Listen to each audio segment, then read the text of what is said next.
شروع اللہ کا نام لے کر جو بڑا مہربان نہایت رحم والا ہے۔ الف لام میم۔ اس میں کچھ شک نہیں کہ اس کتاب کا نازل کیا جانا تمام جہانوں کے پروردگار کی طرف سے ہے۔ کیا یہ لوگ یہ کہتے ہیں کہ پیغمبر نے اس کو از خود بنا لیا ہے؟ نہیں، بلکہ وہ تمہارے پروردگار کی طرف سے برحق ہے، تاکہ تم ان لوگوں کو ہدایت کرو جن کے پاس تم سے پہلے کوئی ہدایت کرنے والا نہیں آیا، تاکہ یہ رستے پر چلے۔ اللہ ہی تو ہے جس نے آسمانوں اور زمین کو اور جو چیزیں ان دونوں میں ہیں سب کو 6 دن میں پیدا کیا، پھر عرش پر جلوہ افروز ہوا۔ اس کے سوا تمہارا نہ کوئی دوست ہے اور نہ سفارش کرنے والا۔ کیا تم نصیحت حاصل نہیں کرتے؟ وہی آسمان سے زمین تک کے ہر کام کا انتظام کرتا ہے، پھر ہر کام ایک روز جس کی مقدار تمہارے شمار کے مطابق 1000 برس ہوگی اس کی طرف رجوع کرے گا۔ اسی شان کا ہے وہ خالق جو پوشیدہ اور ظاہر کا جاننے والا ہے، غالب ہے، بڑا مہربان ہے۔ وہی جس نے ہر چیز کو بہت اچھی طرح بنایا، یعنی اس کو پیدا کیا اور انسان کی پیدائش کو مٹی سے شروع کیا، پھر اس کی نسل ایک قسم کے خلاصے سے یعنی حقیر پانی سے بنائی، پھر اس کو درست کیا، پھر اس میں اپنی طرف سے روح پھونکی اور تمہارے کان اور آنکھیں اور دل بنائے، مگر تم بہت کم شکر کرتے ہو۔ اور کہنے لگے کہ جب ہم زمین میں ملیا میٹ ہو جائیں گے تو کیا اثر نو پیدا ہوں گے؟ حقیقت یہ ہے کہ یہ لوگ اپنے پروردگار کے سامنے جانے ہی کے قائل نہیں۔ کہہ دو کہ موت کا فرشتہ جو تم پر مقرر کیا گیا ہے تمہاری روحیں قبض کر لیتا ہے، پھر تم اپنے پروردگار کی طرف لوٹائے جاؤ گے، اور تم تعجب کرو جب دیکھو کہ گناہگار اپنے پروردگار کے سامنے سر جھکائے ہوں گے اور کہیں گے کہ اے ہمارے پروردگار، ہم نے دیکھ لیا اور سن لیا، تو ہم کو دنیا میں واپس بھیج دے کہ نیک عمل کرے، بے شک ہم یقین کرنے والے ہیں۔ اور اگر ہم چاہتے تو ہر شخص کو ہدایت دے دیتے، لیکن میری طرف سے یہ بات قرار پا چکی ہے کہ میں دوزخ کو جنوں اور انسانوں سب سے بھر دوں گا۔ سو اب آگ کے مزے چکھو، اس لیے کہ تم نے اس دن کے آنے کو بھلا رکھا تھا۔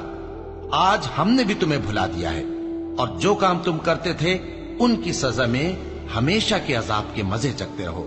ہماری آیتوں پر تو وہی لوگ ایمان لاتے ہیں کہ جب ان کو ان کے ذریعے نصیحت کی جاتی ہے تو سجدے میں گر پڑتے اور اپنے پروردگار کی تعریف کے ساتھ تسبیح کرتے ہیں اور غرور نہیں کرتے۔ ان کے پہلو بچھونوں سے الگ رہتے ہیں، اس حال میں کہ وہ اپنے پروردگار کو خوف اور امید سے پکارتے اور جو کچھ ہم نے ان کو دیا ہے اس میں سے خرچ کرتے ہیں۔ سو کوئی شخص نہیں جانتا کہ ان کے لیے کیسی آنکھوں کی ٹھنڈک چھپا کر رکھی گئی ہے، یہ ان اعمال کا صلہ ہے جو وہ کرتے تھے۔ بھلا جو مومن ہو وہ اس شخص کی طرح ہو سکتا ہے جو نافرمان ہو؟ دونوں برابر نہیں ہو سکتے۔ جو لوگ ایمان لائے اور نیک عمل کرتے رہے ان کے رہنے کے لیے باغ ہے، یہ مہمانی ان کاموں کی جزا ہے جو وہ کرتے تھے، اور جنہوں نے نافرمانی کی ان کے رہنے کے لیے دوزخ ہے۔ جب چاہیں گے کہ اس میں سے نکل جائیں تو اس میں لوٹا دیے جائیں گے، اور ان سے کہا جائے گا کہ جس دوزخ کے عذاب کو تم جھوٹ سمجھتے تھے اس کے مزے چکھو، اور ہم ان کو قیامت کے بڑے عذاب سے پہلے دنیا کے عذاب کا بھی مزہ چکھائیں گے، شاید وہ ہماری طرف لوٹ آئیں۔ اور اس شخص سے بڑھ کر ظالم کون جس کو اس کے پروردگار کی آیتوں سے نصیحت کی جائے تو وہ ان سے منہ پھیر لے۔ ہم گناہگاروں سے ضرور بدلہ لینے والے ہیں، اور ہم نے موسیٰ کو کتاب دی تو تم ان سے ملاقات ہونے سے متعلق شک میں نہ ہونا، اور ہم نے اس کتاب کو بنی اسرائیل کے لیے ذریعہ ہدایت بنایا تھا، اور ان میں سے ہم نے پیشوا بنائے تھے جو ہمارے حکم سے ہدایت کیا کرتے تھے، جبکہ وہ صبر بھی کرتے تھے اور وہ ہماری آیتوں پر یقین رکھتے تھے۔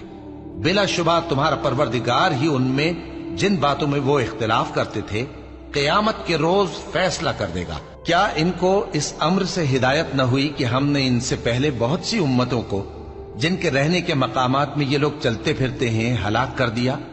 بے شک اس میں نشانیاں ہیں، تو یہ سنتے کیوں نہیں؟ کیا انہوں نے نہیں دیکھا کہ ہم بنجر زمین کی طرف پانی رواں کرتے ہیں، پھر اس سے کھیتی پیدا کرتے ہیں جس میں سے ان کے چوپائے بھی کھاتے ہیں اور یہ خود بھی کھاتے ہیں؟